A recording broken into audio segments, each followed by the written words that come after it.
She ordered the human taken for study, but his pulse drew the werewolf princess. Near Princess Luna stood at the viewing deck of her ship, watching the small blue planet below. Her silver eyes studied the world that had been marked for conquest. Her people, the Lycans, had traveled across galaxies seeking new territories to claim Earth, appeared defenseless with its primitive technology. Luna commanded her warriors to bring back specimens for study.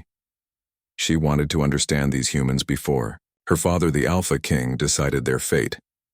The hunting party returned within hours carrying 3 unconscious humans in containment pods. The first 2 subjects proved unremarkable during initial scans, but the third one made Luna pause. Something about this human felt different. She moved closer to examine him through the glass.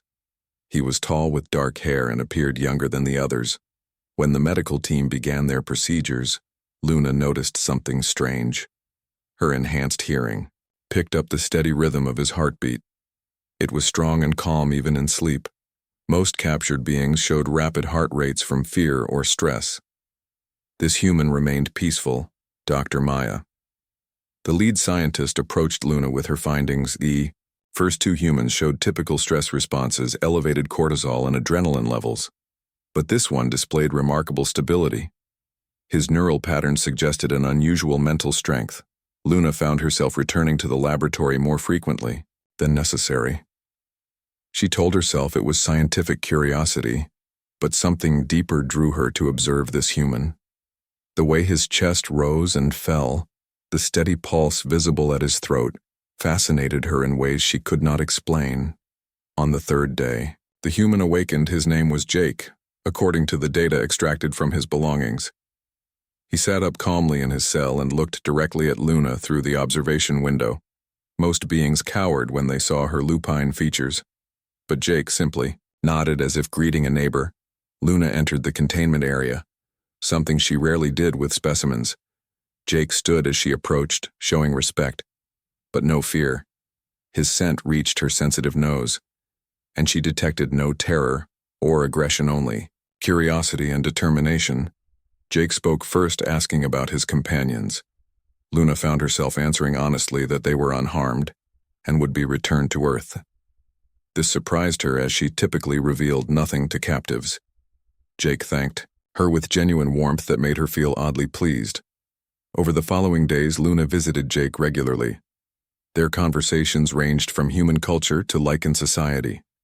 Jake listened without judgment, even when Luna described the conquest plans for his world. He asked thoughtful questions that made her examine her own beliefs. Luna began to understand why Jake remained so calm. He possessed an inner strength that came from accepting things beyond his control while still maintaining hope. This quality was rare even among her own warrior people. Most beings either broke under pressure or became consumed with rage. The steady rhythm of Jake's pulse became a source of comfort for Luna. When stress from her royal duties overwhelmed her, she would listen to his heartbeat through the walls. Her enhanced senses could detect it from great distances, and it somehow soothed her troubled mind. Dr. Maya noticed Luna's frequent visits and expressed concern. The princess was spending too much time with the specimen, and it might affect her judgment. Luna dismissed these warnings but privately wondered if Maya was right. Something about Jake was changing her perspective. Jake began sharing stories about human resilience and courage. He spoke of people who faced impossible odds yet never surrendered, of communities that supported each other through disasters.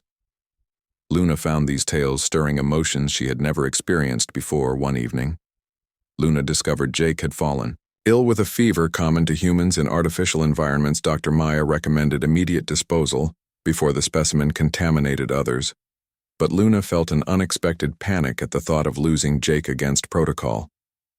Luna personally cared for Jake during his illness. She monitored his weakening pulse with growing anxiety.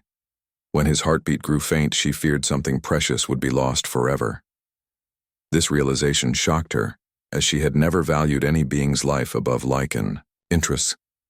Jake recovered after several days and thanked Luna for her care. He seemed to understand the risk she had taken by defying protocol. His gratitude felt different from the fearful thanks of other captives. It carried warmth and genuine affection that touched Luna's heart.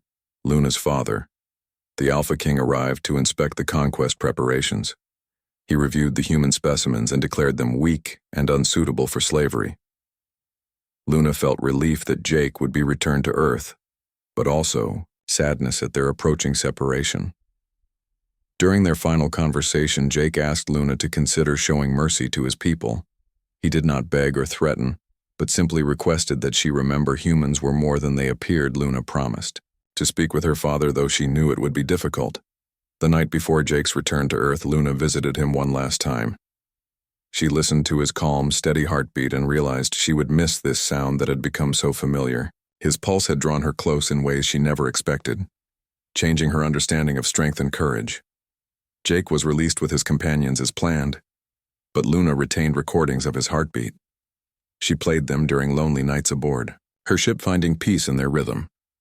The human who was meant to be just another specimen had become something far more significant.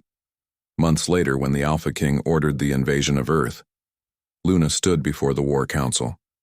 She spoke of human resilience and potential, arguing for a different approach. Her father was surprised by her advocacy for these beings, but listened to her passionate words. Luna's arguments carried weight because of her reputation as a fierce warrior. Her fellow Lycans were puzzled by her change in perspective, but could not dismiss her strategic insights. The invasion plans were modified to allow for possible cooperation rather than conquest. Luna often wondered if Jake remembered their time together as clearly as she did. His steady pulse had taught her that true strength came not from power over others, but from the courage to remain calm and hopeful, even in darkness. This lesson would guide her for the rest of her life. The human specimen who was taken for study had instead studied her heart and found it capable of change. Luna never forgot the rhythm that had drawn her close and shown her a different path forward for both their species.